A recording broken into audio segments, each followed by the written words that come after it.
السلام عليكم. النهاردة هكلمك عن لاعب من أفضل صناع اللعب تاريخيا اللي جم في تاريخ الدوري المصري، الماجيكو اللي لقبوه بلقب زيدان العرب. محمد أبو تريكة. اذكر الله وصلى على النبي، ويلا بينا نبتدي القصة الكاملة مع محمد أبو تريكة. محمد أبو تريكة اتولد في قرية ناي في محافظة الجيزة في سنة 1978.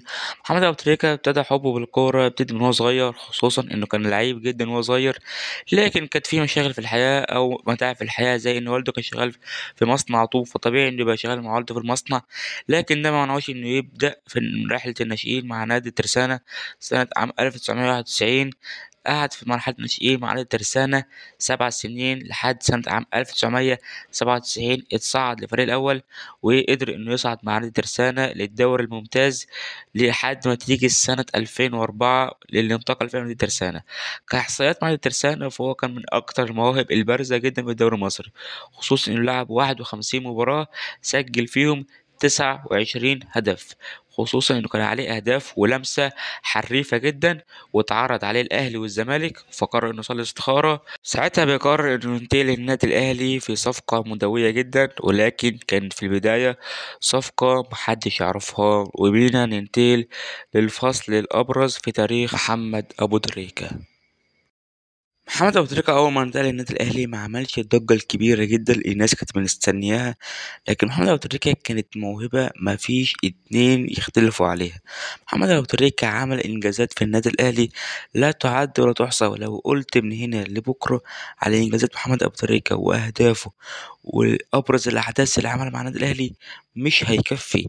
لكن انا هقولك على ابرز الانجازات اللي عملها، وهي البطولات. تعال بينا نبدأ بأول بطولة، وهي خد كأس العالم للأندية مع النادي الأهلي المركز الثالث، ودوري أبطال أفريقيا مع النادي الأهلي في سنة 2005 و2006 و2008 و2012 و2013. إنما الدوري المصري الممتاز فهو كذا موسم 2004 و2005 و2005 و2006 و2006 و2007 و2007 و2008 و8 و9 و10. ده كان بطولات الدوري المصري. إنما كأس مصر فهو كسب نسختين 2006 و2007. إنما كأس السوبر الأفريقي كسب 2006 و2007 و2009 و2013.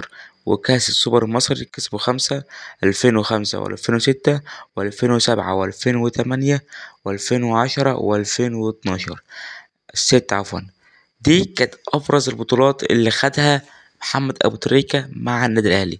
نيجي بقى للإنجازات. محمد أبو تريكة بدأ اللعب الدولي عام 2001 مع منتخب، وخد تصفيات كأس العالم من كرة القدم 2006 كلاعب أساسي لأول مرة. بعد كده راح كأس أفريقيا 2006، بدأ أول لقاء بتألق كبير جدا لما جاب جونين وجاب ركلة جزاء الأخيرة اللي ساهمت في فوز المنتخب المصري بالبطولة.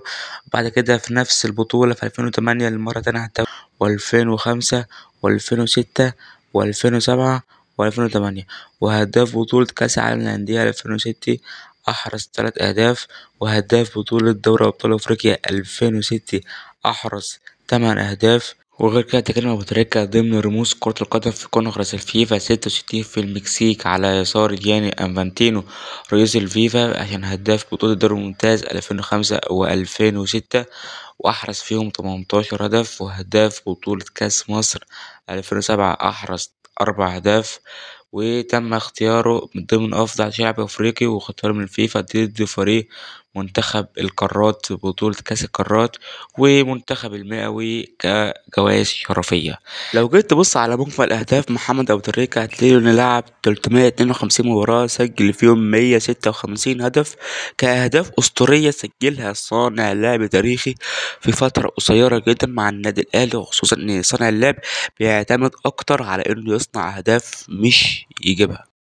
بعد كده محمد أبو تريكة بيطلع إعارة في سنة 2012 لنادي بني ياس الخليجي، عشان كده يكون إعارة لمدة موسم واحد. بعد كده يرجع محمد أبو تريكة للنادي الأهلي في 2013 وفي نهائي أفريقيا والاستاد متقفل علشان يجيب محمد أبو تريكة البطولة الأخيرة ليه مع النادي الأهلي، وهي الأميرة السمراء، علشان يودع بيها الملاعب ويودع جمهور الأهلي في سن صغير لسه، لكن ساب بصمة كبيرة وراه جدا جدا جدا جدا.